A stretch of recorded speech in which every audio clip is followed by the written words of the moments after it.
Good evening. Welcome to Meet the Candidates. I'm your host, Arnie Briggs, and tonight we welcome a candidate for state representative, which will be John Valianti. Marshfield Community Television, formerly Adelphia Comcast, is making the time available to all candidates for public office from now until Election Day, Tuesday, September 16th, 2008. Any candidate for state representative for the 4th Plymouth District, which is Marshfield and Scituate, is invited to present themselves to the voting citizens of Marshfield at 6 p.m. on Wednesday evening. And this show will be shown again Thursday, tomorrow at 4, and again Tuesday at 3. The phone number to call is 781-837-4384 if you'd like to be on the show. No phone calls will be taken. And my role as the MC is to encourage the guests to present their thoughts and ideas to the viewers on Comcast Channel 13 and Verizon Channel 34. Most viewers want to understand what the candidate is about, their backgrounds, their goals, and what they look like. There are currently 5 candidates for state representative, and we're waiting to make sure that they are confirmed by the state as they got their signatures in.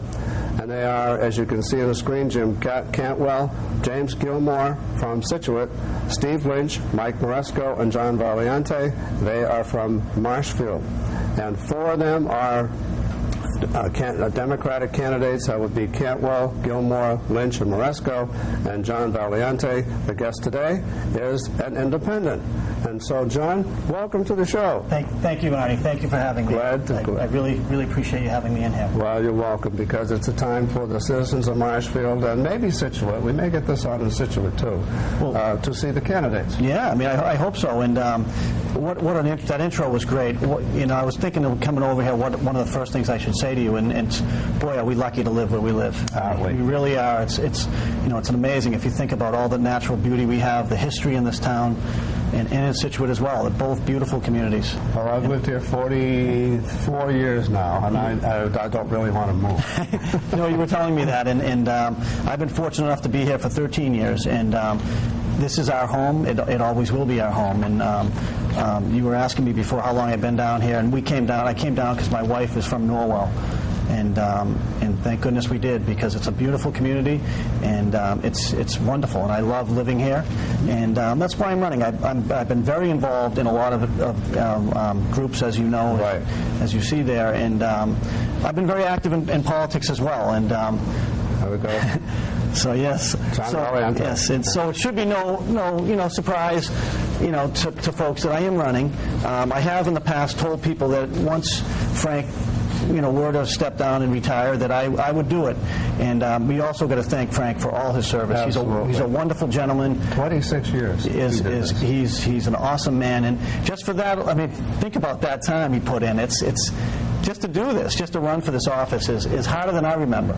Most state representatives maybe last 4, 6, 8 years, and then they kind of get worn out, or they have to go on and do something else. It's a big job, right, despite what people think. Well, I come from a political family, and I don't know if some folks know that, but my brother was a state representative, and he served 6 years in Marlborough as a Democrat, and I was a city councilor. It's in here, and I was a city councilor for 4 years back when I was in my 20s, and I was young, and but maybe I didn't really know what I was getting into, but it was a learning experience for me, and it's one of the things where I can look back and say, wow, that's going to help me ultimately figure out what I'm doing here, because this is a challenge. I look at this right now running, and it's I'm not saying it's more difficult than I thought, but it isn't an easy thing to do, to put yourself out there and run for something.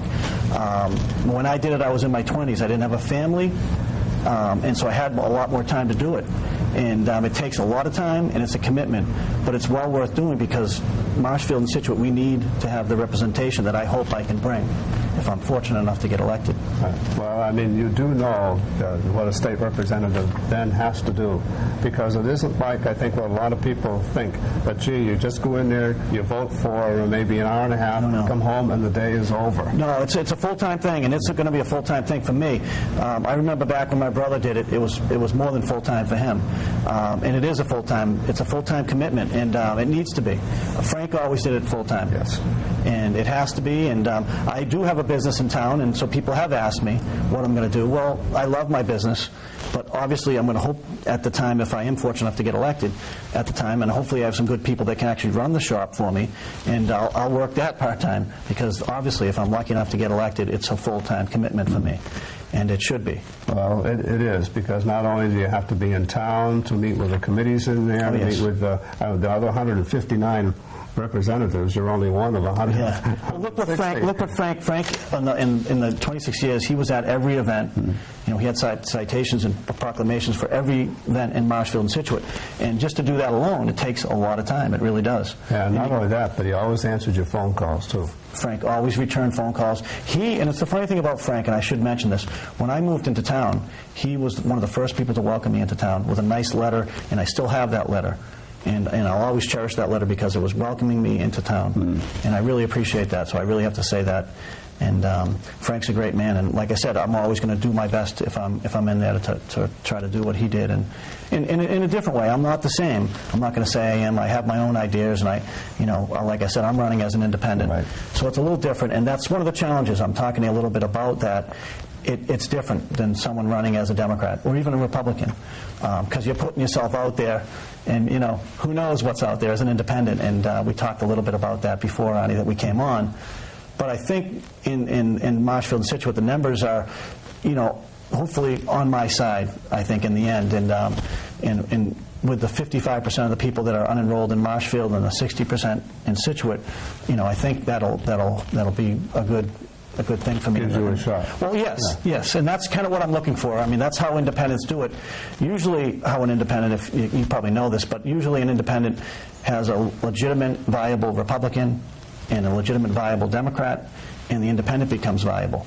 This is a little different because there's no Republican running. So whoever comes out of the Democratic, primary process, that's who I'll be up against. Right. And but it'll be a battle, I can tell you. And I know all these guys very well. The only person I don't know is the guy from Scituate, Jamie Gilmore. I don't really know him. I'm almost a little surprised. I'm not sure about you. Is that there wasn't more people running for this. Frank had the seat for 26 years. You thought, my thought originally was that there would be a couple Republicans, and even more Democrats, because it's an open seat, and this should be a battle. It should be, a contest where we talk about really what's happening in our community, because we need to have that conversation, and hopefully, by the time this is all over, we'll have that conversation about all the good things about Marshfield, but also about some of the challenges that we all face. Well, I think a lot of candidates, you know that I've been with candidates, State Representative O'Brien, State Representative Coulter, and I think a lot of people say, well, they do get a lot of money and that type of thing, but, they earn $58,000. They do get their medical and things like that. And a lot of people who are earning salaries in that range who might want to run say to themselves, well, do I really want to give up the nights, the weekends, the travel into Boston, the phone calls and so forth for that kind of money? Right. So, well, for me, I'm only going to speak for me. I'm not going to speak for anybody else in this race. For me, this is if I'm lucky enough, like I said, I keep saying that, but if I am lucky enough to get elected, it's a good fit for me, I'll tell you that, because I run a small business, and things are tight these days, and I've seen it in my business, more so in the last 6 months than I've ever seen. And I have a pretty successful business. I don't make a lot of money, but I'm very busy, but I'm in Marshfield. My business is in Marshfield. It's South Shore Signs, and it's a small business. But I've seen what's happened in the last 6 months, and it's very difficult. So like I said, I think I'd be fortunate to get in there because I do have some experience in being elected at one point in my life, so that will help me. But I also have the idea of being a small business and able to basically rub nickels together to make dollars, and that's going to be very important in the future here because we are in kind of a crisis here fiscally, and that's one of the other things that will hopefully bode well for me in this election because I am fiscally very conservative, and I think I'm not ashamed to say that I really am, and but I also